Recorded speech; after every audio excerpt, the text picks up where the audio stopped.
Internationally, there is a defined difference between an improvised explosive device and an improvised incendiary device. So we'll talk about those differences for a couple of minutes. So in terms of an explosive device, it's clearly a device that's been manufactured by a bomb maker, unknown bomb maker, to explode at a time and place of their choosing. And that time and place of choosing will coincide with where it's going to do the most damage, or where it will do a level of damage that fulfills the bomb maker's aims and goals. And we have no control over that.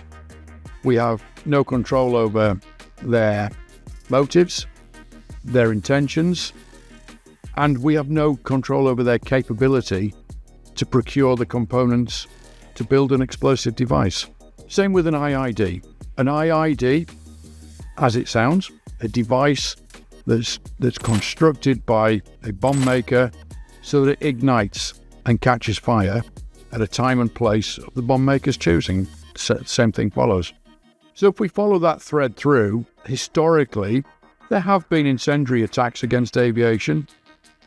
There's been a lot of incendiary attacks against normal civilian targets, if you like.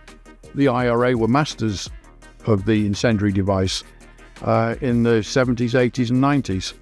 So if we think about the aircraft being the focal point of an attack, and let's take it as an aircraft in flight, an explosive device functioning in flight, the aircraft is going to fall out of the sky in lots of little pieces, more than likely. An incendiary device functioning in flight is going to cause a fire, and a very serious fire. And we've lost aircraft through that. Not necessarily a deliberate fire, but lithium battery fires, for example. Same effect, where even aircraft up to the size of a 747 have been lost due to uncontrolled fires. Because of those in the safety arena, modern aircraft, pretty much all aircraft, have very effective internal firefighting systems. If you go into a lavatory on an aeroplane for a sneaky smoke and you put your cigarette butt in the waste paper bin, the waste paper's likely going to catch fire. There's firefighting devices inside every waste bin to tackle that.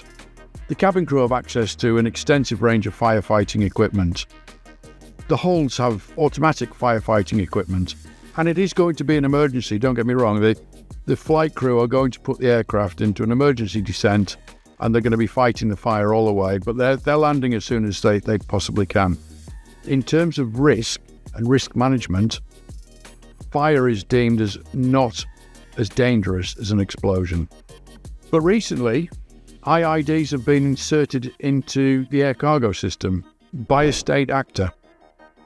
That gives us a whole range of problems, because analysis of those devices when they were detected showed that they were undetectable. Absolutely undetectable by modern screening technology.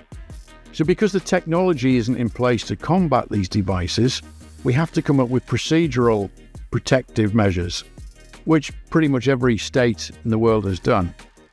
But that doesn't mean that we shouldn't still be looking actively to detect these devices before they make it onto an aeroplane. That has to be our prime objective.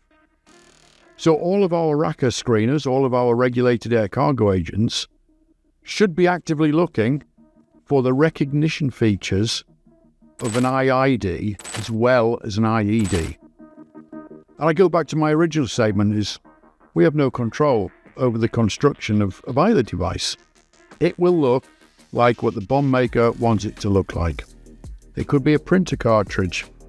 It could be a meat grinder. It could be an innocuous looking package. We cannot expect screeners to identify everything that they see. What we can expect from them is to look for, to interrogate an image for the recognition features of an IID or an IED, and they're different recognition features. So as long as we focus our attention against IEDs, which we've done, the bad guys are going to slip in something we haven't focused on, which they've done. As an industry, we have to refocus on IIDs and look for those recognition features of an incendiary compound, an igniter, a power source, and a timing, wires, switches.